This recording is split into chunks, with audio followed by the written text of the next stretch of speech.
All right, so let us begin with the national news of April month, है ना?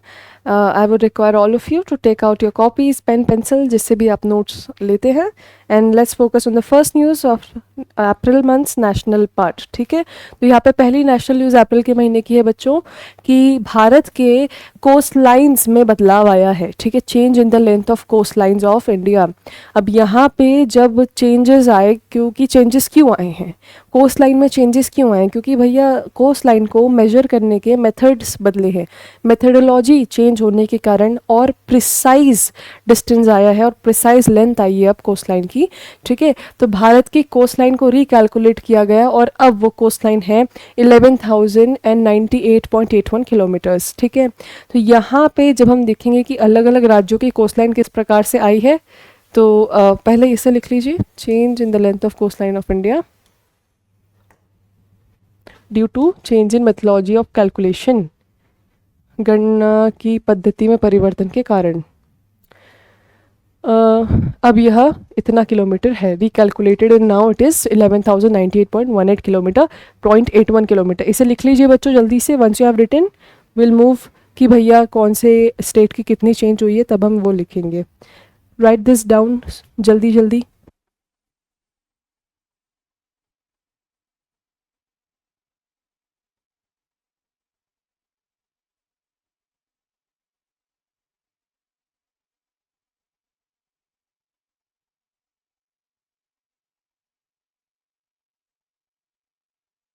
ठीक है, चलिए अब राज्यों की बात करते हैं कि किस प्रकार से उनकी कोस्ट लाइन कितनी क्या है. तो यहाँ पे देखिए, गुजरात की कोस्ट लाइन 2340.62, महाराष्ट्र की 877.97, गोवा की 193.95, कर्नाटका 343.30, केरला 600.15, तमिलनाडु 1068.69, आंध्र प्रदेश 1053.07, ओडिशा 574.71, दमन and Diu waste Bengal 721.02, Daman and Diu 54.38, Pondicherry 42.65 kilometres, Lakshadweep 144.80, Andaman and Nicobar islands 3083.50. जब हम स्टेट्स की बात करते हैं रिमूविंग अंडमान एंड निकोबार, तो हम देखेंगे कि किस राज्य के पास सबसे ज़्यादा कोस्ट लाइन है, गुजरात.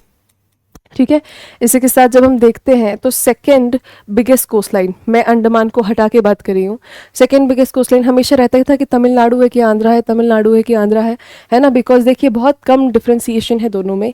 तो यहाँ पे आप देख सकते हैं कि सेकंड लॉन्गेस्ट कोस्ट लाइन जो है आपको तमिलनाडु की दिखेगी, then third it is Andhra. ठीक है, थर्ड इट इज़ आंध्रा. चलिए आगे चलते हैं. हिंदी में भी दिया हुआ है डेटा, जिसको हिंदी में देखना है आप हिंदी में देख सकते हैं. नेक्स्ट न्यूज़ पे चलेंगे बच्चों. तो ओडिशा की सरकार ने सिमलीपाल टाइगर रिजर्व को भारत का 107th नेशनल पार्क घोषित कर दिया है. अब इसमें से सवाल किस प्रकार से आएंगे, क्वेश्चंस पूछेंगे कि भैया इंडिया का 107th नेशनल पार्क कौन सा है.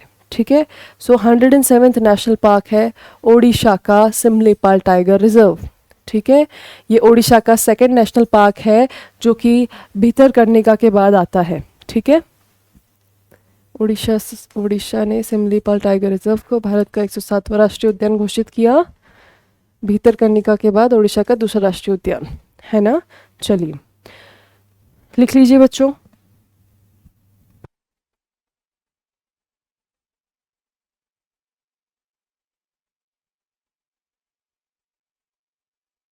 ऑल्सो सिमलीपाल टाइगर रिजर्व में एक और जो यूनिक चीज़ है वो ये है कि 45 ईयर्स के बाद अब जाके फाइनली जो है अप्रूवल आया है स्यूडो मेलेनिस्टिक टाइगर्स के लिए. ठीक है, स्यूडो मेलेनिस्टिक टाइगर्स एक प्रकार के टाइगर की ही स्पीशी होती है. जेनेटिक म्यूटेशन के कारण इनके कोट्स मोटे होते हैं, थिक होते हैं, ब्लैक स्ट्राइप ज़्यादा होती है इसमें, और येलो कम होता है कलर. ठीक है, तो जो सिमलीपाल टाइगर रिजर्व है वहाँ पर स्यूडो मेलेनिस्ट टाइगर्स हैं, है ना. तो ये भी ध्यान रखिएगा, स्यूडो मेलेनिस्टिक टाइगर्स हैं सिमलीपाल टाइगर रिजर्व में. जेनेटिक म्यूटेशन के कारण सिमलीपाल टाइगर्स जो हैं इनके पास थिक कोट्स होते हैं, इनकी स्ट्राइप्स मोटी होती है और कलर इनका कम होता है, येलो कलर कम होता है. ठीक है, चलिए ये भी लिखना है बच्चों क्योंकि स्टेटमेंट में इस क्वेश्चन में आता है. ठीक है, राइट दिस डाउन और जैसे ही लिख लेंगे मुझे बताइएगा that you have written it so that we can move further.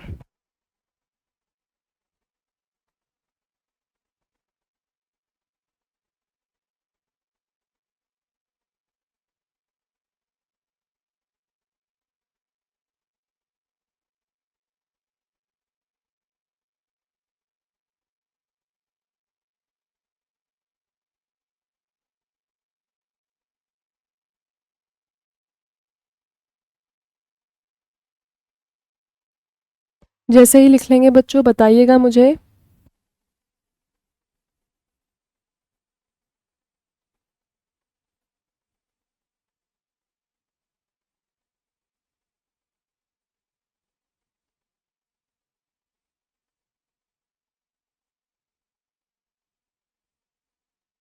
Alright, moving towards the next news. Madhav national park अब भारत का 58th टाइगर रिजर्व है। ठीक है, ये भी लिख लीजिए, है ना। मध्य प्रदेश में स्थित माधव नेशनल पार्क अब भारत का 58th टाइगर रिजर्व है और मध्य प्रदेश का 9th टाइगर रिजर्व है। ठीक है, मध्य प्रदेश का 9th टाइगर रिजर्व है। भारत में सबसे ज़्यादा टाइगर रिजर्व अगर किसी राज्य ने दिए हैं तो one of the states that has given the most tiger reserve to India that is MP. सबसे ज़्यादा फॉरेस्ट यहीं पर है, सबसे ज़्यादा टाइगर पॉपुलेशन भी यहीं पर मानी जाती है ना। तो मध्य प्रदेश का अब 9th tiger reserve Madhya Pradesh ने भारत को दिया है, जिसका नाम है माधव नेशनल पार्क। ठीक है, write this down as well, very very important. इसी के साथ टाइगर डे भी याद रखिएगा, है ना। प्रोजेक्ट टाइगर भी याद रखिएगा, इसके बारे में हम पहले डिस्कशन कर चुके हैं। तो टाइगर डे और प्रोजेक्ट टाइगर, इन दोनों की डेट्स, ईयर, ये बिल्कुल अच्छे से याद रखिएगा। ठीक है बच्चों।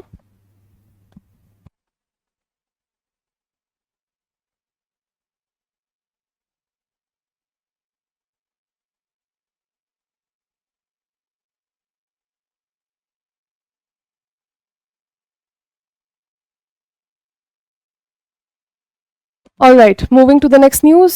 अगली न्यूज़ है बच्चों छत्तीसगढ़ की। छत्तीसगढ़ ने फाउंडेशन स्टोन यानी कि बेसिकली शुरुआत कर दी है भारत के पहले गैलियम नाइट्राइड की, जिसे GAN, गैलियम का सिंबॉलिक फॉर्म होता है Ga, एटॉमिक सिंबल, और हमारा नाइट्रोजन का होता है N। ठीक है, तो nitride is a form of nitrogen. तो छत्तीसगढ़ ने भारत का पहला gallium nitride based semiconductor plant शुरू किया है रायपुर में। ठीक है, तो GAN मतलब गैलियम प्लस नाइट्रोजन।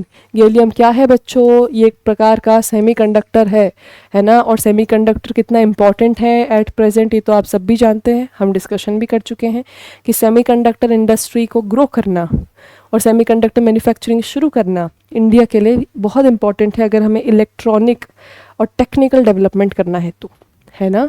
तो लिख लीजिए, छत्तीसगढ़ के रायपुर में भारत का पहला गैलियम नाइट्राइड प्लांट, है ना। सेमीकंडक्टर जो है इससे शुरू होगा, मैन्युफैक्चरिंग होगी। GAN मतलब गैलियम और नाइट्रोजन साथ में। ठीक है, लिख लीजिए फटाक से।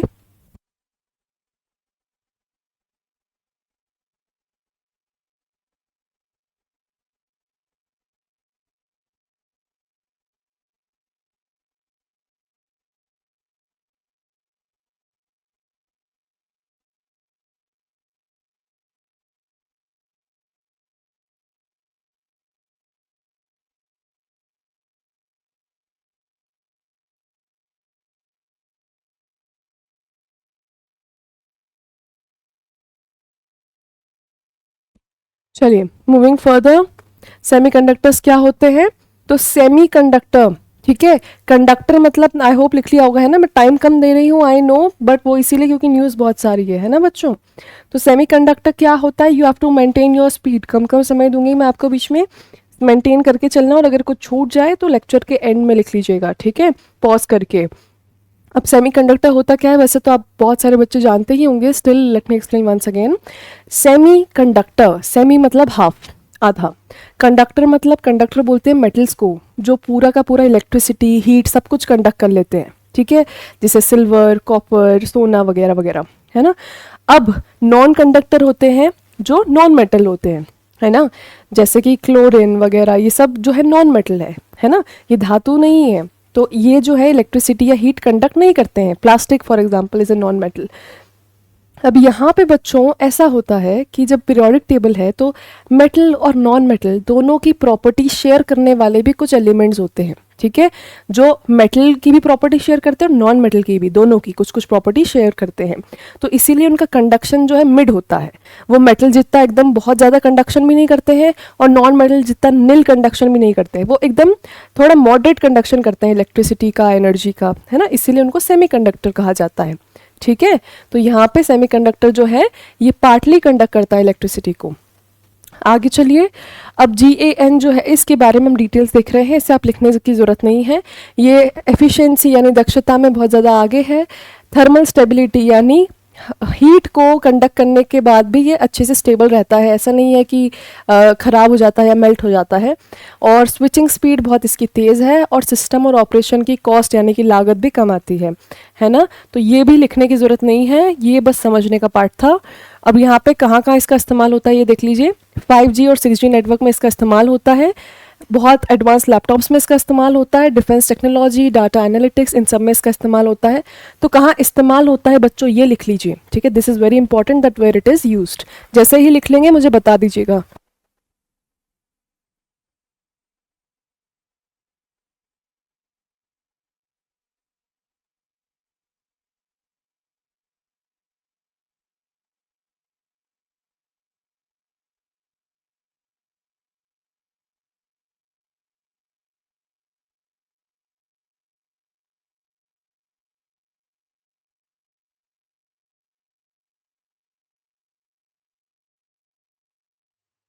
लिख लिया बच्चों कि कहाँ का इस्तेमाल होता है। 5G 6G एडवांस लैपटॉप्स ये सब ये मैं इसलिए लिखवा रही हूँ क्योंकि स्टेटमेंट बेस्ड क्वेश्चन में देर आर मैनी टाइम्स कि पूछ लेते हैं, है ना।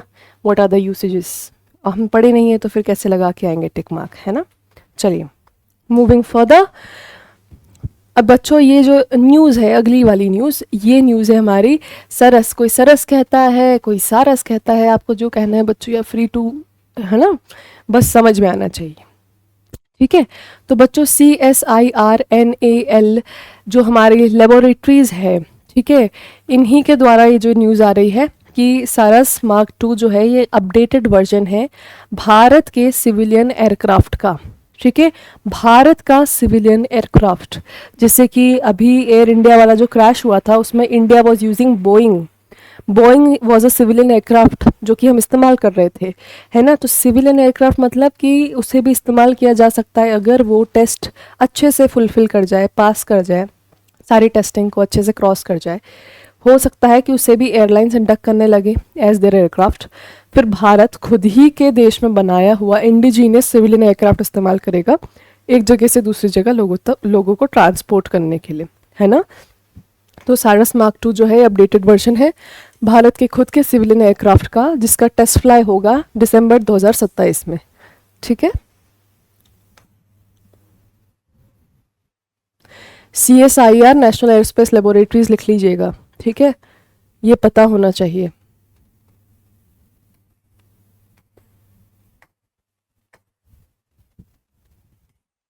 लिख लीजिए बच्चों, लिख लेंगे तो मुझे बताइएगा।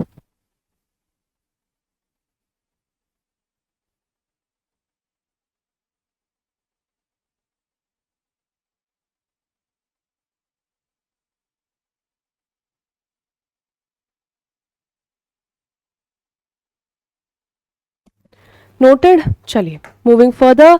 सारस मार्क 2 के बारे में जो फीचर्स है बच्चों वो बहुत ज़रूरी है।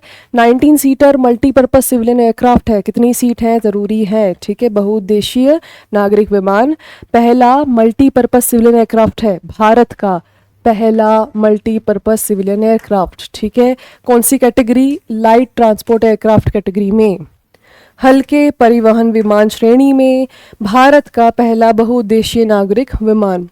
इसे डेवलप कौन कर रहा है, national aeronautics sorry national aerospace laboratories, aeronautics बोल दिया गलती से, एरोस्पेस लेबोरेटरीज।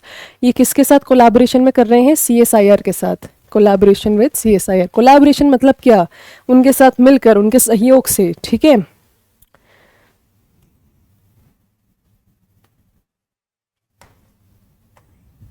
है ना। इसी के साथ ये सारस मार्क 1 का अपग्रेडेड वर्जन है। मैं साथ साथ समझाती जा रही हूँ, लिखते जा रही हूँ अंडरलाइन, ताकि आप लोग लिखते भी जाएं। बाकी बहुत सारी सिचुएशंस में ये हेल्प कर सकता है। टीयर 1, टीयर 2, टीयर 3 सिटीज़ में लोगों को एक जगह से दूसरी जगह भेजने में इसका उपयोग किया जा सकता है। भारत का खुद का है, स्वयं से निर्माण किया हुआ। सारस मार्क 1 का अपग्रेडेड वर्जन है सारस मार्क 2, 19 सीटर है ना, लाइट एयरक्राफ्ट कैटेगरी में खुद का सिविल एयरक्राफ्ट है भारत का। इसे NAL ने CSIR के साथ मिलके बनाया है, ठीक है। लिख लीजिए बच्चों।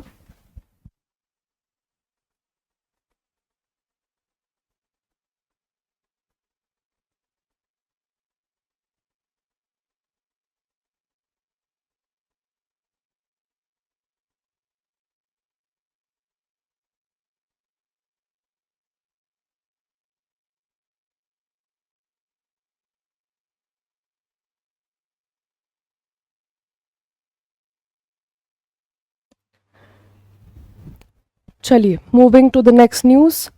अगली न्यूज़ है बच्चों वेव्स बाज़ार के बारे में। वेव्स को बहुत बार ये पूछा जा चुका है भैया वेव्स बाज़ार, ठीक है।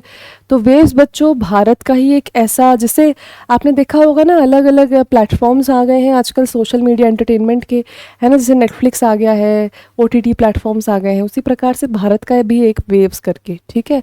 तो वेव्स बाज़ार जो है ये एक ऑनलाइन मार्केट प्लेस है बच्चों, ग्लोबल ऑनलाइन मार्केट प्लेस, जो कि क्रिएटर्स, बिजनेसमैन्स, प्रोफेशनल्स, इन सबको जोड़ता है बस। तो आपसे पूछेंगे कि वेव्स बाज़ार क्या है, व्हाट इज़ वेव्स बाज़ार। तो ग्लोबल ऑनलाइन मार्केट प्लेस, ठीक है, जो कि क्रिएटर, बिजनेसेस और प्रोफेशनल्स को कनेक्ट करता है और मीडिया और एंटरटेनमेंट इंडस्ट्री का काम करता है, ठीक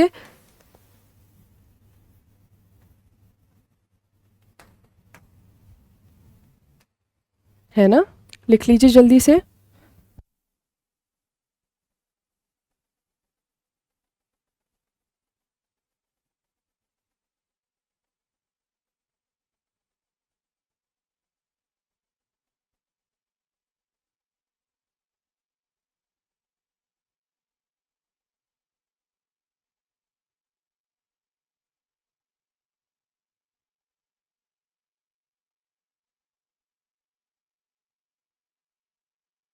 चलिए आगे चलते हैं अगली न्यूज़ पे। वेव्स बाज़ार यूनिक इसलिए है क्योंकि अपने खुद के प्रकार का इकलौता यूनिक सिस्टम है जिसमें movies, TVs, animation, music, gaming सब हो जाता है, ठीक है। बायर्स और सेलर्स भी रहते हैं, तो ये लिखने की ज़रूरत नहीं है, समझने में काफ़ी है। आगे चलिए। 1 से 4 मई 2025 को ये रहा वेव्स, ठीक है। ये पहला वर्ल्ड का ऑडियो विजुअल एंटरटेनमेंट समिट है, बस ये दो, ठीक है। अबाउट वेव्स 2025, 2025 में जो वेव्स हुआ था ये 1 से 4 मई के बीच में हुआ और विश्व का पहला ऑडियो विजुअल शिखर सम्मेलन रहा, है ना। तो ये और लिख लीजिए बच्चों वेव्स के बारे में।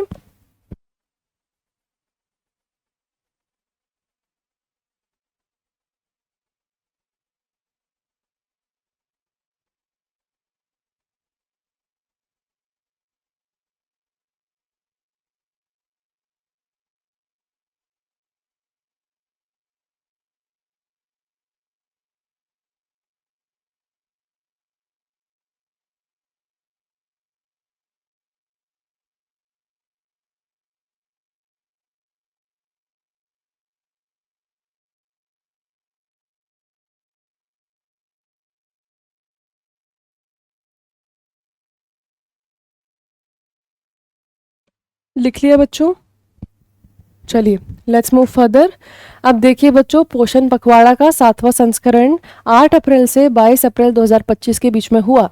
पोषण अभियान नाम से समझ में आ रहा है कि ये बच्चों और महिलाओं की हेल्दी और न्यूट्रिशियस डाइट के ऊपर बेस्ड है कि किस प्रकार से ऐसा चीज़ें कुछ की जाए कि वो अच्छे से खाए पिए, उनकी बॉडी को न्यूट्रिशन लगे, उनको जो वाइटामिन्स लैकिंग होते हैं जिससे बहुत बीमारियां होती है वो वाइटामिन्स डाइट से ही आते हैं, है ना। वो अच्छा खाना नहीं खा पाते हैं इसलिए उनमें लैकिंग होता है और फिर उनको बीमारी हो जाती है। तो अच्छा खाना किस प्रकार से दे कि उनकी डाइट में वो वाइटामिन्स मिनरल्स आ जाएं और जिससे बीमार कम पड़े। तो 7वां संस्करण था पोषण पखवाड़ा का, ठीक है, 8 अप्रैल से 22 अप्रैल तक, ठीक है। ये जो है बच्चों इसका एम है healthy nutritious diet among children and women, ठीक है। इसी के साथ इसमें टेक्नोलॉजी का इस्तेमाल हुआ था, यूज ऑफ टेक्नोलॉजी, पोषण ट्रैकर, ठीक है। ये जो ट्रैकर है ये रियल टाइम मॉनिटरिंग करता है न्यूट्रिशन की। आंगनवाड़ीज़ में ये ट्रैकर दे दिया गया है और वो ट्रैकिंग करता है कि किस प्रकार से डाइट ली जा रही है, उसके कितना बॉडी में इन्फ्लुएंस या इम्पैक्ट हो रहा है, ठीक है। अब बच्चों ये पहले 1000 दिन पर फोकस करता है बच्चों की लाइफ के, क्योंकि एक बच्चा जब जन्म लेता है तो उसके शुरुआती दिन सबसे क्रूशियल होते हैं।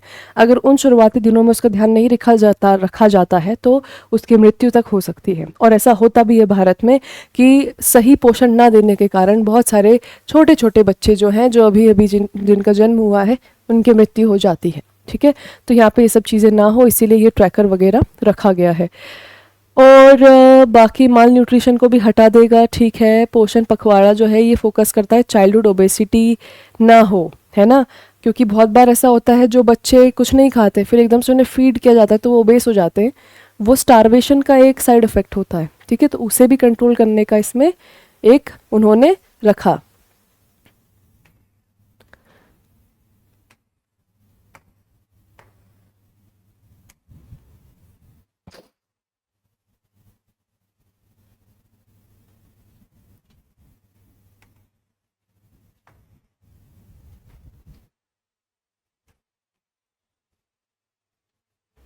चलिए लिख लीजिए।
चलिए बच्चों अगली न्यूज़ पर चलते हैं। नेक्स्ट न्यूज़ है भारत के पहले vertical lift railway sea bridge की, जिसका नाम है पम्बन ब्रिज, तमिलनाडु में जो ओपन हुआ है। 2 पॉइंट, ये क्या लिखा हुआ है यहाँ पे, डिस्टेंस जो है बच्चों ये थोड़ा ए लिखा हुआ है, इससे कंफ्यूज मत होइएगा। अब आपसे सवाल आएगा कि भैया पम्बन ब्रिज कहाँ है ना, ये वाला सवाल आ सकता है बहुत आराम से, क्योंकि ये बहुत इंपॉर्टेंट क्वेश्चन है। ठीक है, तो पम्बन ब्रिज बच्चों इसका ध्यान रखेंगे कि it is in Tamil Nadu. Okay, बस give me a minute, 2 minute दीजिए मुझे। ऑलराइट, चलिए तो पम्बन ब्रिज जो है बच्चों भारत का पहला vertical lift railway sea bridge है, और ये कहाँ है, ये तमिलनाडु में है। इसकी लेंथ जो है, ये इससे कंफ्यूज मत होइएगा। ठीक है, इसकी लेंथ जो है 2.07 किलोमीटर लॉन्ग मार्वल स्पैनिंग है इसकी, पाल्क स्ट्रेट के ऊपर तमिलनाडु में। तमिलनाडु में पाल्क स्ट्रेट, पाल्क बे है ना, वहाँ से श्रीलंका आ जाता है। ठीक है, तो भारत का पहला वर्टिकल, ये तो याद ही रख लो ये शब्द। ठीक है, बिल्कुल बिल्कुल आ सकता है, फुल चांसेस हैं कि भारत का पहला vertical lift railway sea bridge. ठीक है, ओके। बाकी तो नीचे का you don't have to write, लिख लीजिए। छोटा सा ही है ये पार्ट, ये तो हम पहले डिस्कस भी कर चुके हैं, आप लोग जानते भी होंगे ये तो।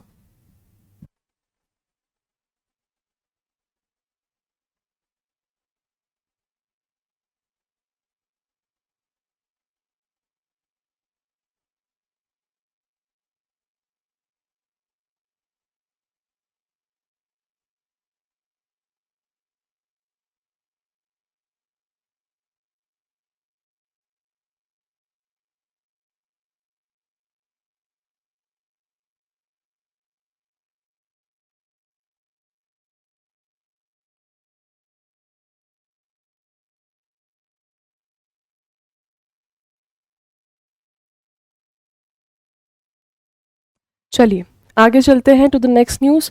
इसे बनाया किसने है, ये आपसे पूछ सकता है कि पम्बन ब्रिज किसने बनाया।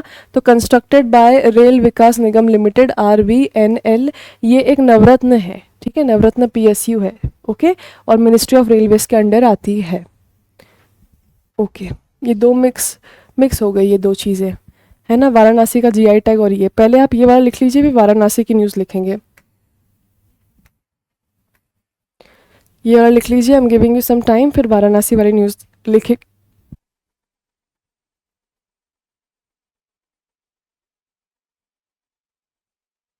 इसकी PDFs अपलोड हो जाएंगी बच्चों, जो PDFs अपलोड नहीं हुई हैं वो भी अपलोड हो जाएंगी, डोंट वरी, आपको सभी PDFs मिल जाएंगी।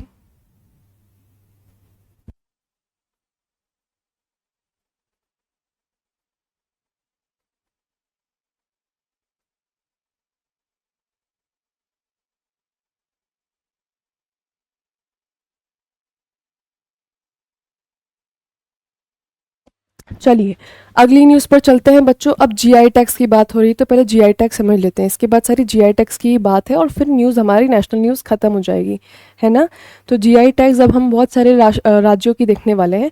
तो पहले GI टैग के बारे में समझते हैं। जोग्राफिकल इंडिकेशन, है ना। तो GI टैग मतलब ये बताता है कि वो वस्तु, वो सामग्री, वो कला, कहाँ की है, किस राज्य की है। फॉर एग्जाम्पल एक मैंने अनोखी सी कोई साड़ी पहनी है, किसी को पूछना हुआ तो कि कहाँ का है ना, ऑथेंटिकेशन, इसका ओरिजिन कहाँ का है, तो बोलूँगी भाई महेश्वर का है, महेश्वरी साड़ी है। तो ये जीआई टैग रिप्रेजेंट करता है कि उसका ओरिजिनेशन पॉइंट कहाँ से है, उसका मेन रूट कहाँ पे है, किस जगह पे वो उत्पन्न हुई, कला या खाना या क्रॉप या कुछ भी। जीआई टैग में कुछ भी आ सकता है। कोई मिल्क प्रोडक्ट यानी कि चीज़, बटर से लेके तो कोई पहनने की चीज़, साड़ी धोती वगैरह, कोई बनाने की चीज़, फर्नीचर, क्राफ्ट्स, पेंटिंग, कोई ऐसे खाने की चीज़ जैसे क्रॉप्स, व्हीट, हनी, ये सब आ सकता है, शहद वगैरह। ठीक है, तो बनारस को जीआई टैग्स मिले हैं, बनारसी शहनाई को और बनारसी तबला को वाराणसी का जीआई टैग मिला है।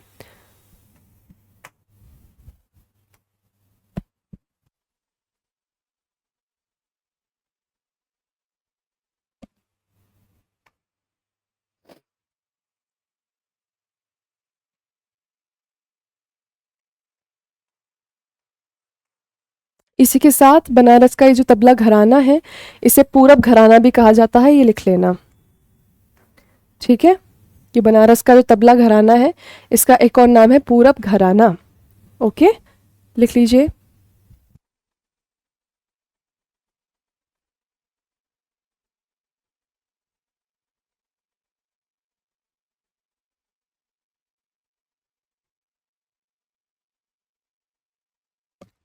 इसी के साथ जो सबसे पहला जीआई टैग था, as mentioned in the comments, सबसे पहला जीआई टैग जो है दार्जिलिंग टी को दिया गया था 2004 में। First GI tag 2004 Darjeeling T. ठीक है, चलिए लिख लेंगे तो मुझे बताइएगा।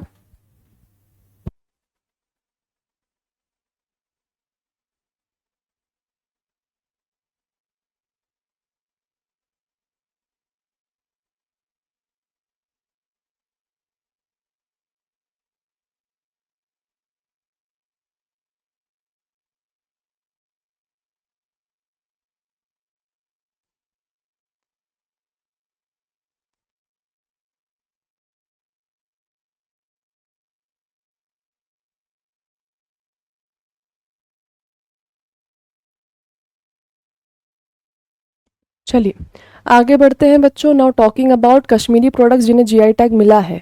Kashmiri Namda, Kashmir Gabba, Kashmir willow bat, Kashmir tweed, crewel, Kashmir chain stitch, shikara, वगूव, इन सभी 8 वस्तुओं को कश्मीर का जीआई टैग मिला है। ठीक है, इसी के आगे हम बढ़ेंगे तो अमल साद चीकू को गुजरात और 2 मिनट, क्या लिखा हुआ है, हाँ वही अमल साथ चीकू। चीकू तो आपने सबने खाया ही होगा, ये एक फल है, फ्रूट है, चीकू अच्छा लगता है। ठीक है, ये गुजरात का तीसरा ऐसा फल है जिसे जीआई टैग मिला है। ठीक है, पहला था मैंगो, गिर केसर मैंगो, और दूसरा था कच्ची खारक। ठीक है, तो जीआई टैग गुजरात के जो है हाल ही में फ्रूट्स में अगर हम देखेंगे, एक तो जल्दी जल्दी में मेरी लाइंस थोड़ी आगे पीछे हो जाती हैं। फ्रूट्स गुजरात ऐसे लिखिएगा। कौन कौन से फ्रूट्स है बच्चों? अमल साद, चीकू, इसी के साथ कच्ची खारक, और इसी के साथ गिर केसर मैंगो। ठीक है, गिर केसर मैंगो, इन तीनों चीज़ों को गुजरात का जीआई टैग मिला है।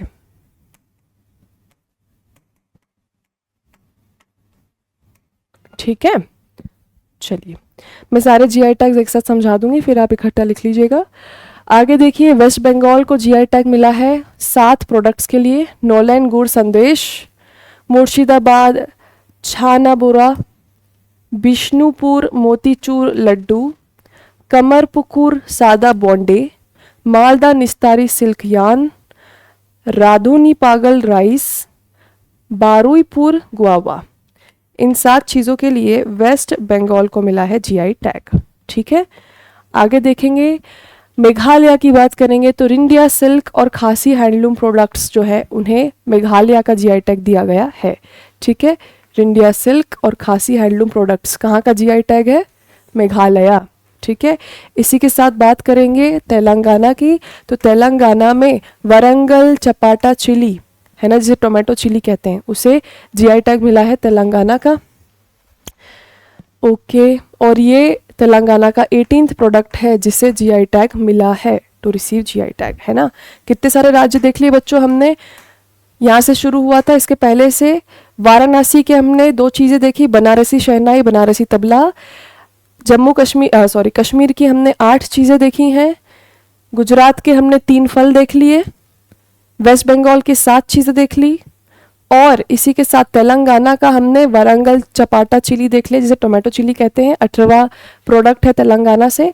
और मेघालय के 2 प्रोडक्ट सिल्क और हैंडलूम, ठीक है, ये देख लिया है जिन्हें जीआई टैग मिला।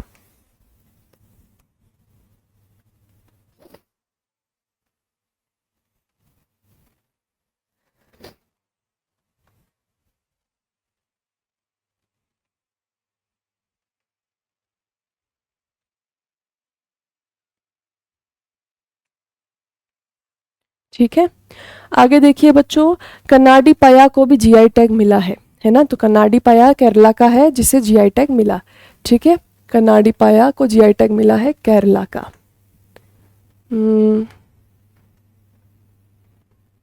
ये एक ट्राइबल आर्ट फॉर्म है बच्चों, है ना, ट्राइबल आर्ट फॉर्म है, ट्रेडिशनल हैंडीक्राफ्ट का। ठीक है, तो हमने केरला का भी देख लिया। इसी के साथ अब तमिलनाडु के देख लीजिए। तमिलनाडु के जीआई टैग्स इकट्ठे, कुंभकोडम वेत्रिलाई, ठीक है, ये कुंभकोडम बीटल लीफ है, पान का पत्ता। अगला है थोवली मणिका मलाई। फिर पानरुति कैश्यू, कैश्यू मतलब काजू। पानरुति जैक फ्रूट, ठीक है, तो पनरुति भी बोलते, कोई पानरुति भी बोलते हैं, आपको जो लगे। चेटिकुलम शलोट, ठीक है। पुलियागुड़ी एसिड लाइम। विरुधुनगर सांबा वठल, ठीक है। रामनाथपुरम चितिरायकर राइस। तो ये सारे जितने भी हमारे कितने हैं 8 प्रोडक्ट्स, इन्हें तमिलनाडु का जीआई टैग मिला है। कितने सारे हैं और ये सब याद करने हैं।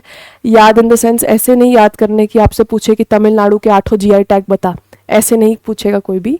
बस आपको ये याद रखना है कि अच्छा ये तमिलनाडु का है, ये तमिलनाडु का है ना। कोई अगर पूछ ले आपसे कि भैया कन्नाडी पाया जो है कहाँ का जीआई टैग है, तो ये केरला का है।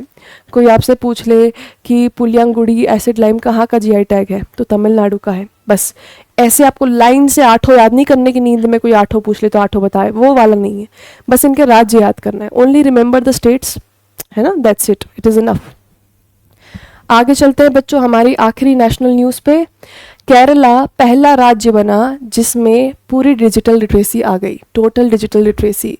तो 21 लाख लोग आइडेंटिफाइड किए गए डिजिटली। 2 मिनट, ओके, 21 लाख लोग आइडेंटिफाई किए गए मात्र, जो कि डिजिटली इलिटरेट है, बाकी सब लिटरेट है डिजिटली केरला में। तो केरला जो है बच्चों यहाँ पर पहला ऐसा राज्य बना है जिसमें इतनी डिजिटल लिटरेसी आ गई है, ठीक है, कि भैया सब स्मार्टफोन वगैरह इस्तेमाल कर रहे हैं, सब हो रहा है, सोशल मीडिया प्लेटफॉर्म्स इस्तेमाल कर रहे हैं। इनिशिएटिव का नाम है डिजी केरला इनिशिएटिव, ठीक है।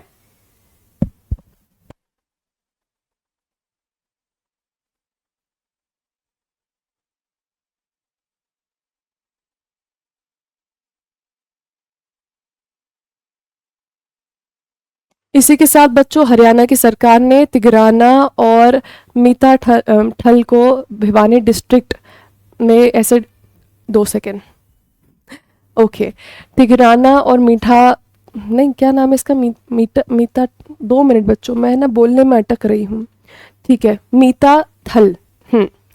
तो हरियाणा की सरकार ने बच्चों भिवानी जिला जो है, ठीक है, उसमें तिगराना और मीता थल जो 2 जगह है, ठीक है, तो उनको हरियाणा की सरकार ने ऐसे कंजर्वेशन के हिसाब से घोषणा करी है कि भैया ये आर्कियोलॉजिकल साइट्स और मॉन्यूमेंट्स के लिए बहुत इंपॉर्टेंट है। और यहाँ पर जो है 4400 साल पुरानी जो है साइट्स मौजूद है। मैं ट और त को साथ में नहीं बोल पा रही थी, इसलिए मुझे इतना वो लगा, ठीक है। तो यहाँ पे सिंधु सरस्वती सिविलाइजेशन है ना, उसकी 4,400 साल पुरानी साइट्स है। तो हरियाणा की सरकार ने ये घोषणा की है कि भैया यहाँ पे इतना पुराना आर्कोलॉजिकल कंजर्वेशन है, तो इसको जो है पूरा कंजर्व किया जाएगा, इसे वापस से रिसर्च किया जाएगा, इससे बहुत चीज़ें पता पड़ेगी।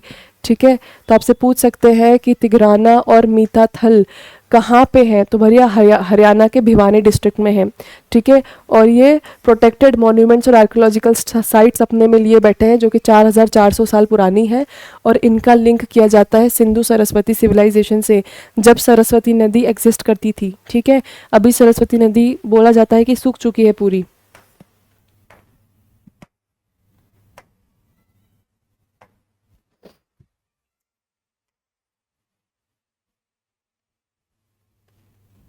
ऑल राइट, तो ये जो मैंने अंडरलाइन किया है बच्चों, ये लिख लीजिएगा, है ना।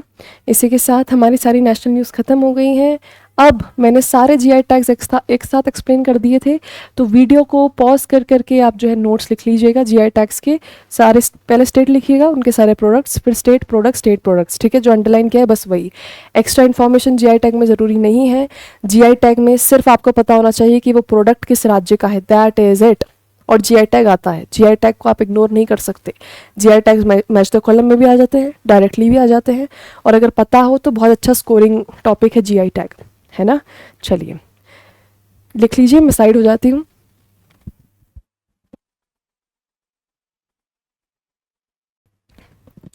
Okay, so now we are starting the defence news of April month. So take out your copies, pen, pencil. इस लेक्चर में हम अप्रैल के महीने की डिफेंस न्यूज़ के बारे में डिस्कशन करेंगे, है ना बच्चों।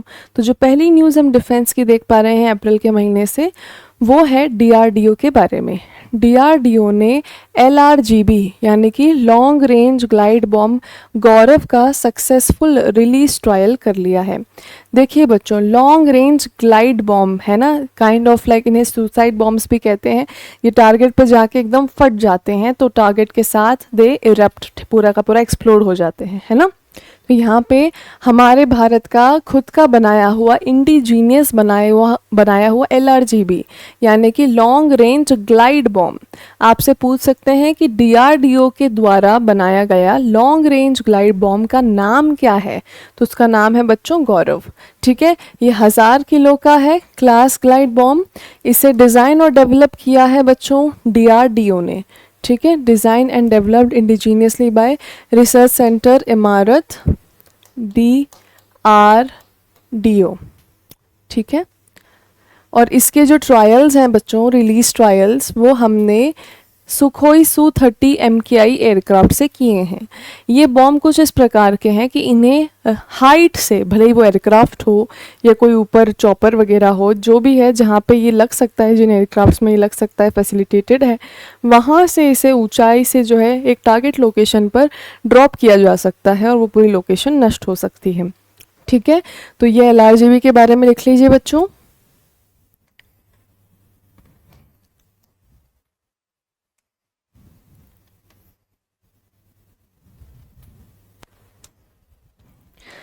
लिख लेंगे तो मुझे बता दीजिएगा।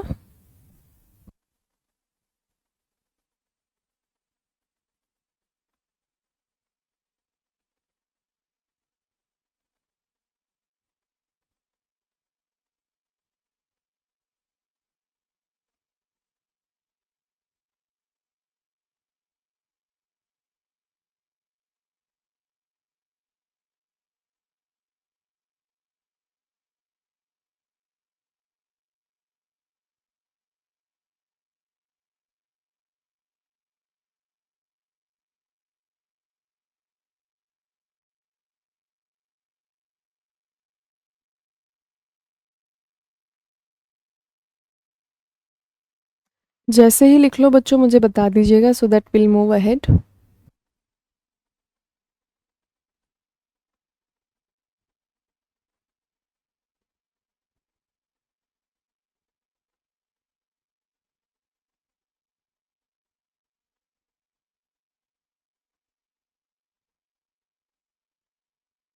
चलिए let's move to the next news. अगली न्यूज़ है बच्चों भारत की। हमने हमारी पहली dedicated nuclear submarine base INS Varsha को कमीशन कर दिया है आंध्र प्रदेश में। ठीक है, तो कमीशन कर दिया है इन द सेंस कमीशन की तैयारी हमने शुरू कर दी है ना। जल्द ही जो है इसका पूरा इंडक्शन प्रोसेस कंप्लीट हो जाएगा। तो आपसे अगर सवाल आए कि भारत का पहला डेडिकेटेड न्यूक्लियर सबमरीन बेस किधर हो रहा है, तो भैया आंध्र प्रदेश में हो रहा है। नाम क्या है? आईएनएस वर्षा। ठीक है, कमीशन कहाँ हो रहा है? आंध्र प्रदेश में। नाम क्या है? आईएनएस वर्षा। प्रोजेक्ट का नाम क्या है? प्रोजेक्ट वर्षा। इसी के साथ इसका जो ऑपरेशनलाइजेशन है वो शुरू होगा बच्चों तीसरी पावर्ड सबमरीन आईएनएस अरिधमान के साथ, है ना। अभी जो है ये वाला थोड़ा आपके लिए नया होगा, लेट मी एक्सप्लेन यू। तो जो बच्चों हमारी सबमरीन्स हैं वो nuclear powered ballistic missile submarines हैं, जिन्हें हम SSBN कहते हैं। Nuclear powered ballistic missile submarine, जिसे हम SSBN कहते हैं। भारत के पास जो पहली nuclear powered ballistic missile submarine है उसका नाम है S2 INS अरिहंत। इसका नाम S2 इसलिए रखा क्योंकि पहले से ही एक न्यूक्लियर सबमरीन थी हमारे पास S1 नाम से, INS चक्र। तो इसीलिए पहली न्यूक्लियर पावर्ड बैलिस्टिक मिसाइल का नाम S2, मिसाइल सबमरीन का नाम S2 रखना पड़ेगा, क्योंकि S1 यानी सबमरीन 1 तो ऑलरेडी था ही हमारे पास, है ना। तो इसलिए अरिहंत का नाम हम S1 नहीं रख पाए। अब अरिहंत वाली जो क्लास के सबमरीन्स है यानी कि सारी SSBN यानी कि बैलिस्टिक मिसाइल न्यूक्लियर पावर्ड, है ना। दो टर्म्स याद रखना, एक तो सिर्फ है न्यूक्लियर अटैक सबमरीन जिसका नाम है S1 INS चक्र, वो सिर्फ न्यूक्लियर अटैक है बच्चों। लेकिन उसके आगे S2 S3 S4 जितनी भी हैं ये न्यूक्लियर केपेबल या nuclear powered ballistic missile submarine है, यानी कि इन सबमरीन्स पे बैलिस्टिक मिसाइल भी लगा है। K4 नाम है इन सबमरीन की मिसाइल्स का। ठीक है, तो यहाँ पे you need to keep this in mind कि कंफ्यूजन जो है बैलिस्टिक मिसाइल वाला डिफ्रेंसिएशन याद रखना। ठीक है, तो INS अरिहंत न्यूक्लियर पावर्ड है बैलिस्टिक मिसाइल्स के थ्रू, और ये S2 कहलाता है। उस सूची में जो तीसरी nuclear powered ballistic missile submarine है हमारी उसका नाम है INS अरिधमान, दूसरी का नाम है INS अरिघाट, और चौथी का ऑफिशियल नेम अभी चल रहा है, क्या रखेंगे देखो। ठीक है, तो यहाँ SSBN की बात हो रही है। तो ये जो है बच्चों तीसरी न्यूक्लियर पावर्ड सबमरीन INS अरिधमान के साथ काम करेगी। ऑपरेशनलाइज मतलब ये अपने काम तीसरी SSBN के साथ करने वाली है। अब प्रोजेक्ट वर्षा है क्या बच्चों? तो प्रोजेक्ट वर्षा जो है भारतीय नेवी ने लॉन्च किया अपने न्यूक्लियर सबमरीन बेसिस बनाने के लिए। हम जो है बच्चों न्यूक्लियर पावर एक्सप्लोर कर रहे हैं भारत का नेवी के थ्रू। तो अब न्यूक्लियर पावर के लिए न्यूक्लियर अटैक सबमरीन थी, हमने nuclear powered ballistic missile submarine बना ली। अब इन सबमरीन के लिए न्यूक्लियर केपेबल बेसिस भी बनाने हैं, सबमरीन बेसिस। तो ये प्रोजेक्ट वर्षा यही है कि हम किस प्रकार से हमारी न्यूक्लियर सबमरीन को और ज़्यादा स्ट्रेंथन कर सकें। ठीक है, चलिए। Classified naval infrastructure project launch by Indian navy. ठीक है, to build INS Varsha state of the art nuclear submarine base. Rambilli में लोकेटेड है, साउथ ऑफ विशाखापट्टनम। ठीक है,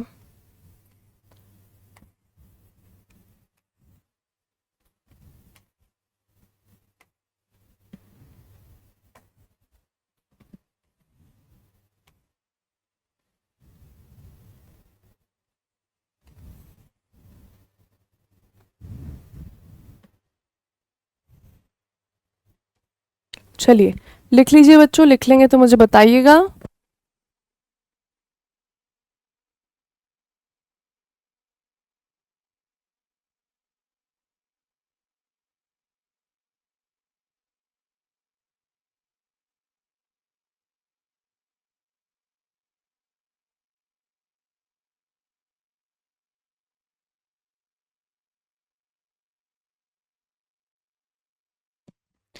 INS अरिहंत बच्चों भारत की पहली nuclear powered ballistic missile submarine है जो कि 2016 में कमीशन हुई थी।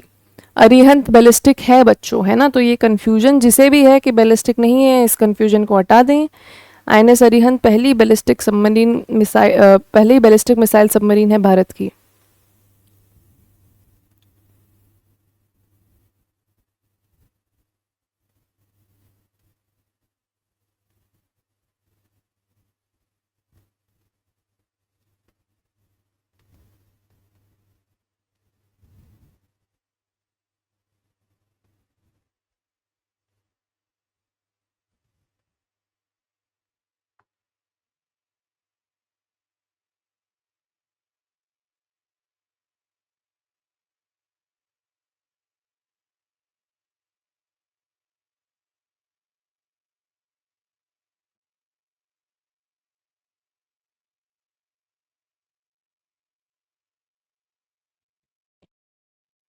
जैसे ही लिख लेंगे बच्चों मुझे बता देना so that we move ahead.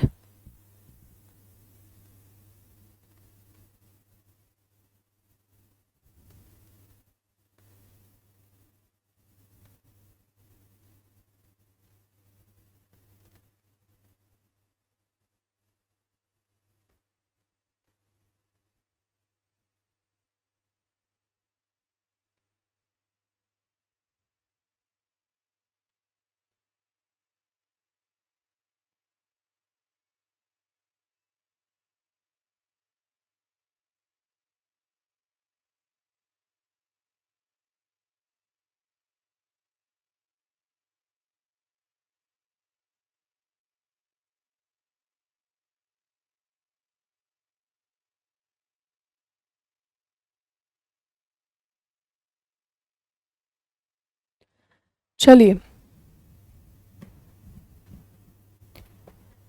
एक बार और एक्सप्लेन कर देती हूँ। प्रोजेक्ट वर्षा के अंडर आईएनएस वर्षा को सबमरीन बेस बना रहे हैं, है ना, nuclear powered ballistic missile submarines के लिए। That's it, so easy.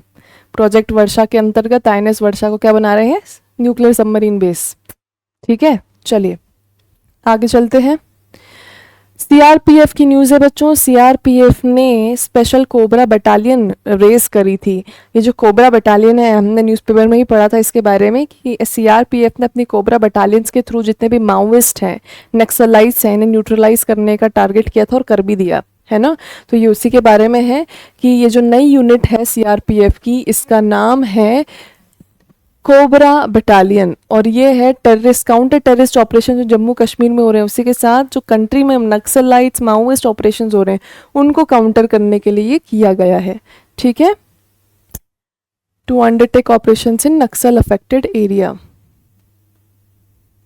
Hmm okay तो यहाँ पे दो एरियाज टारगेट किए गए हैं। एक तो जम्मू कश्मीर में जो एंटी टेररिस्ट ऑपरेशंस चल रहे हैं उसके लिए भी ये यूनिट रेस की गई है, और एक पूरे भारत में specially talking about Jharkhand, Chhattisgarh, Orissa, इनकी तेलंगाना बॉर्डर्स पे ये जो माओइस्ट बहुत ज़्यादा एक्टिव हो गए हैं उनको न्यूट्रलाइज करने के लिए भी कोबरा यूनिट का काम किया गया है, कोबरा यूनिट को रेस किया गया है। ठीक है, तो that it is that easy. बस आपसे यूनिट का नाम पूछेंगे और सीआरपीएफ का पूछ लेंगे, ज़्यादा से ज़्यादा एरियाज का नाम पूछ लेंगे। ठीक है, कोबरा बटालियन, उद्देश्य नक्सल प्रभावित राज्यों में अभियान चलाना है। ठीक है, बस इतना सा।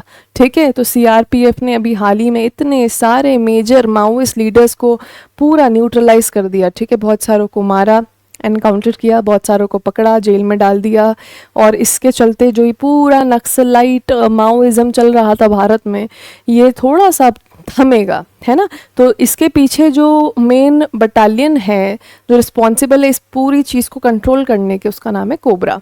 ठीक है, लिख लीजिए।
चलिए, once you have written this let me no.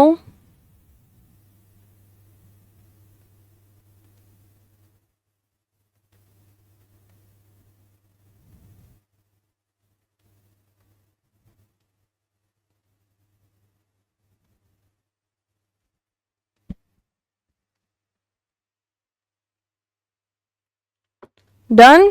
चलिए अगली न्यूज़ पर चलते हैं। नेक्स्ट न्यूज़ है बच्चों हमारी लेफ्टिनेंट जनरल ए के रमेश जी के बारे में, जो कि कमांडेंट हैं college of military engineering CME के। इन्होंने समुद्र प्रदक्षिणा को लॉन्च किया है। ये एक all women tri service selling expedition है। क्या नाम है इसका? समुद्र प्रदक्षिणा। ठीक है, ये Indian naval watermanship training centre से शुरू होगा मुंबई में। ठीक है, तो ये ध्यान रखेंगे। महिलाओं का जो भी महिलाओं से संबंधित, वुमेन एम्पावरमेंट से संबंधित जो भी डिफेंस की न्यूज़ है उसे तो एकदम आप स्टार मार्क कर लो, है ना, बिल्कुल इंपॉर्टेंट है, वो पूछेंगे ही पूछेंगे। ठीक है, तो आपसे पूछ सकते हैं कि women, this is the first time कि women tri services sailing expedition चल रहा है। Tri service I am talking, ठीक है, क्योंकि विमेन ओनली सेलिंग एक्सपेडिशन तो चल ही रहा है नेवी का, है ना। अभी वो जो पैसिफिक ओशन वगैरह इतना बढ़िया घूम घूम के जो आ रही हैं महिलाएं, जो दो हैं, लेफ्टिनेंट कमांडर डिलना, है ना, और रूपा जी, तो ये तो चल रहा है, सिर्फ महिलाओं का एक्सपेडिशन चल रहा है, बट ट्राई सर्विसेज का इकट्ठा नहीं चल रहा। तो यहाँ पे women tri services sailing expedition की बात चल रही है, जिसका नाम है समुद्र प्रदक्षिणा। ठीक है, इसे लेफ्टिनेंट जनरल ए के रमेश, जो कि कमांडेंट हैं कॉलेज ऑफ मिलिट्री इंजीनियरिंग के, उन्होंने फ्लैग ऑफ किया है। और ये हो रहा है flag off Indian naval watermanship training centre Mumbai से। ठीक है,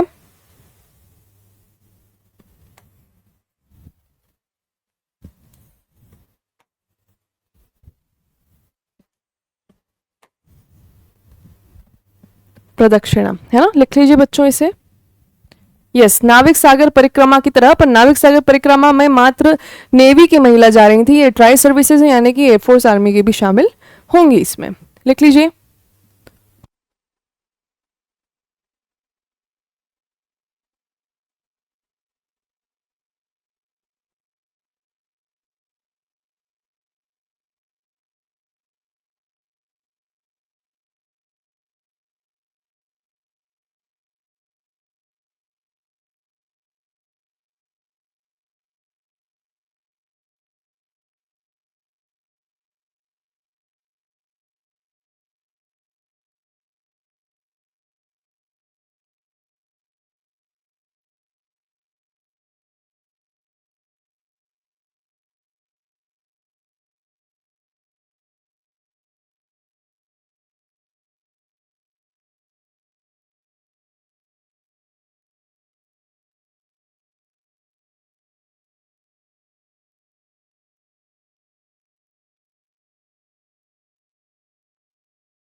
चलिए बच्चों, मीन वाली और राइटिंग, हम दूसरी न्यूज़ पे फोकस करते हैं। इंडियन एयरफोर्स ने एक्सरसाइज आक्रमण कंडक्ट किया है। ये जो एक्सरसाइज है ये मिलिट्री ड्रिल्स के ऊपर फोकस्ड है, जो कि बहुत माउंटेन और ग्राउंड टारगेट्स को फोकस करती है।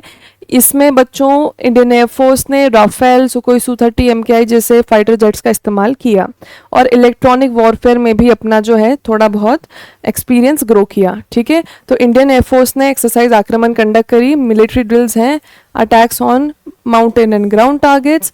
ये एक्सरसाइज में जो है एडवांस फाइटर जेट शामिल हुए थे, जैसे कि राफेल और सुकोई Su-30 MKI। ग्राउंड अटैक और इलेक्ट्रॉनिक वॉरफेयर में कैपेबिलिटीज देखी गई।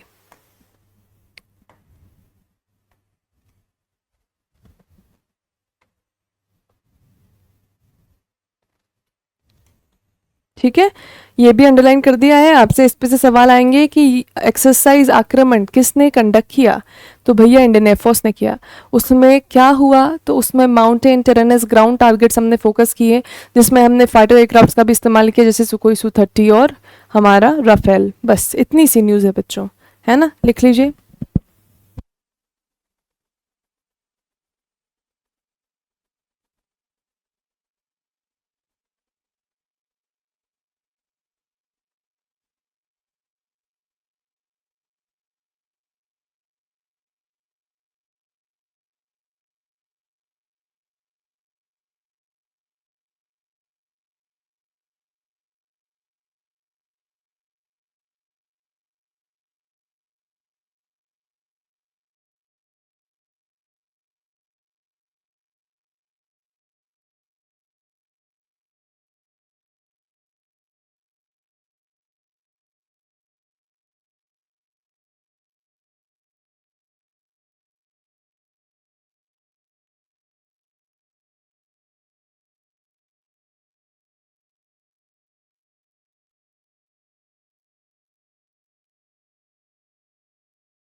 चलिए, noted everybody, let's move to the next news. अगली न्यूज़ है ऑपरेशन कगार के बारे में। Kagar operation ministry home affairs ने लॉन्च किया था नक्सलाइट्स को एलिमिनेट करने के लिए। तो आपसे सीधा सा सवाल पूछ सकते हैं, ऑपरेशन कगार किसके द्वारा लॉन्च किया था? मिनिस्ट्री ऑफ होम अफेयर्स के द्वारा। क्यों लॉन्च हुआ था? नक्सलाइट्स को एलिमिनेट करने के लिए, to eradicate the naxals and dismantle the political ideology of Maoism. बस हेडिंग ही काफ़ी है, ठीक है, हेडिंग ही काफ़ी है, आपको इतना डिटेल में लिखने की ज़रूरत नहीं है। गुरिल्ला वॉरफेयर में जो बहुत ज़्यादा ट्रेंड हैं उन्हें इसमें इस टास्क के लिए आगे भेजा गया था। यहाँ देख सकते हैं ऑपरेशन जो है बहुत सिग्निफिकेंट था, क्योंकि इसमें अच्छी खासी कैजुअलिटीज़ हुई थी माओइस्ट की। बहुत सारे लोगों को कैप्चर भी किया गया, बहुत सारे लोगों ने सरेंडर करने से मना कर दिया, तो उन्हें फिर एनकाउंटर ही करना पड़ा। तो यहाँ पे बच्चों ये जो नक्सलिज्म है ये एक लेफ्ट विंग एक्सट्रीमिज़म का पार्ट है। तो लेफ्ट विंग एक्सट्रीमिज़म का पार्ट इस प्रकार से है कि ये गवर्नमेंट से बहुत ज़्यादा प्रताड़ित थे एक समय पर, तो फिर इनने पलट के गवर्नमेंट को प्रताड़ित करना शुरू कर दिया, है ना। तो बहुत समय तक ऐसा था कि they felt ignored, their wishes were not acknowledged, their demands were not fulfilled. उनके बारे में कोई सरकार सोच नहीं रही थी, उनको एकदम ऐसे डिसरिगार्ड कर दिया था सोसाइटी से। बहुत समय तक उन्होंने स्ट्रगल किया, फिर उनका हो गया दिमाग खराब, फिर उन्होंने सरकार के खिलाफ जो है अपना अलग ही पॉलिटिकल एजेंडा शुरू कर दिया, जिसे माओइज्म या नक्सलिज्म कहते हैं, ठीक है। तो यहाँ पे ये जो है टेररिज्म नहीं है, ये एंटी गवर्नमेंट है ना। बहुत बार बच्चे नक्सलिज्म को, माओइज्म को जो है टेररिज्म समझ लेते हैं। टेररिज्म इज वो चीज़ जो देश के विपरीत हो, है ना, वो चीज़ जो पूरे संपूर्ण देश को नुकसान पहुंचाए, वो लोग जो देश को नुकसान पहुंचाना चाहते हैं, हमला करना चाहते हैं, वायलेंस करना चाहते हैं, लोगों को डिस्ट्रॉय करना चाहते हैं, वो होता है टेररिज्म। लेकिन बात कर रहे हैं हम अगर नक्सलिज्म की या माओइज्म की, या ये जो लोग करते हैं ये है बच्चों एंटी गवर्नमेंट, ये सरकार से बहुत नफरत करते हैं, इनका हर एक कार्य सरकार के विपरीत होता है, ये देश के विपरीत नहीं है, ये सरकार के विपरीत है ना, इसलिए ये टेररिस्ट नहीं कहलाएंगे, ठीक है। चलिए लिख लीजिए, once you have written let me know, छोटा सा ही है बहुत। और ये लोग अपनी ही अलग ही एकदम सेना सी तैयार करते हैं, गुरिल्ला वॉरफेयर सिखाते हैं सबको, बढ़िया आर्म से इधर उधर लड़ना सिखाते हैं, है ना। इनकी अलग ही जो है पूरी आर्म्ड रेबेलियन की पार्टी बनती है बढ़िया, जिसमें सब ही लड़ने में एक्सपर्ट होते हैं, और इनकी मेंटालिटी इतनी ज़्यादा स्ट्रांग होती है कि ये सरेंडर भी नहीं करते हैं गवर्नमेंट को, ये फिर इनकाउंटर होना पसंद करते हैं रादर देन सरेंडिंग देमसेल्व्स, ठीक है।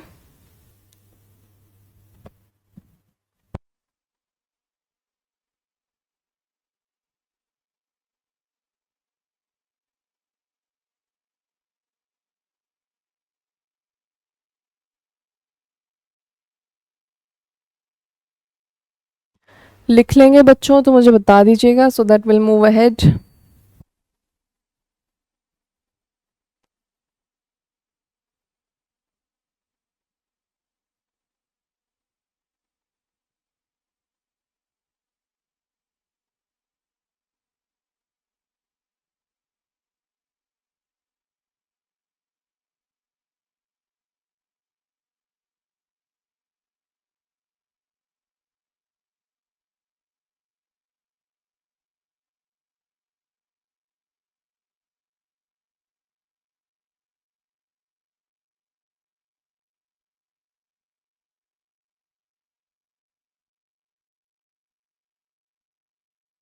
चलिए let's move to the next news. अगली न्यूज़ है बच्चों मैगजीन के बारे में, जिसका नाम है संवाद। ये मैगजीन जो है ऑफिस ऑफ जॉइंट सेक्रेटरी और चीफ एडमिनिस्ट्रेटिव ऑफिसर के द्वारा पब्लिश की जाती है। और इस मैगजीन के बारे में बताया जाए तो ये जो है क्रिएटिव राइटिंग, जो भी आर्म्ड फोर्सेस, आर्म्ड पर्सनल्स होते हैं, ऑफिसर्स होते हैं जो क्रिएटिव राइटिंग करते हैं, उनको बूस्ट करने के लिए, उनको इनकरेज करने के लिए मैगजीन निकाली गई है। हिंदी का इस्तेमाल बढ़ाने के लिए जो है इसे बेसिकली स्टार्ट किया गया है संवाद मैगजीन को, ठीक है। तो मैगजीन का नाम है संवाद, मात्र हिंदी में जो है ये पब्लिश की जाती है, प्रकाशित की जाती है। इसे प्रकाशित करते हैं office of joint secretary and chief administrative officer. इसे रिलीज़ किया गया है, स्वाभाविक सी बात है, अगर डिफेंस की बात है, डिफेंस की मैगजीन है तो इसे रिलीज़ भी हमारे मिनिस्ट्री ऑफ डिफेंस के अंडर ही किया जाएगा। इसका पर्पस लिख लीजिए, encourage creative writing by the personnel and promote use of Hindi in official work.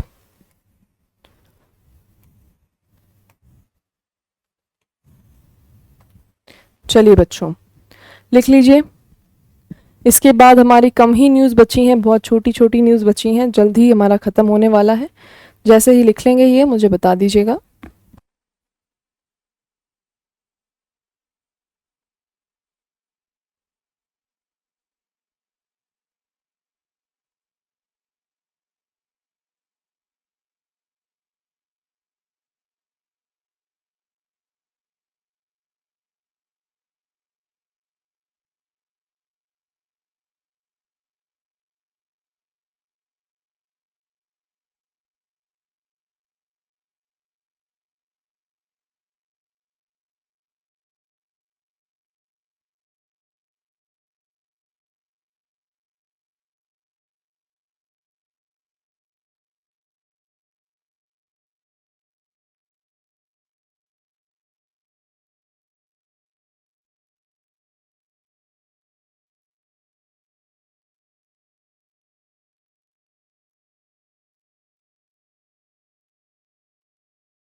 चलिए बच्चों, आई थिंक लिख लिया होगा। अब आगे चलते हैं नेक्स्ट न्यूज़ पे। नेक्स्ट न्यूज़ है बच्चों हमारी कैबिनेट कमेटी ऑन सिक्योरिटी की, CCS जिसे कहते हैं।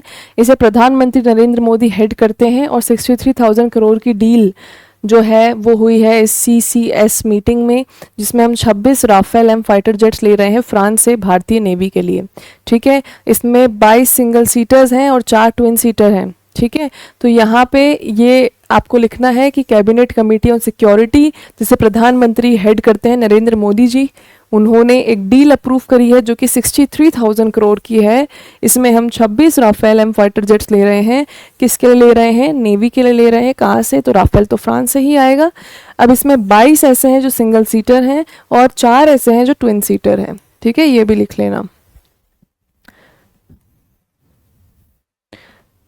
ये आखिरी न्यूज़ है बच्चों हमारी। इसके बाद हमारी जो है न्यूज़ समाप्त हो गई है। ठीक है, this is the last news that you have to right.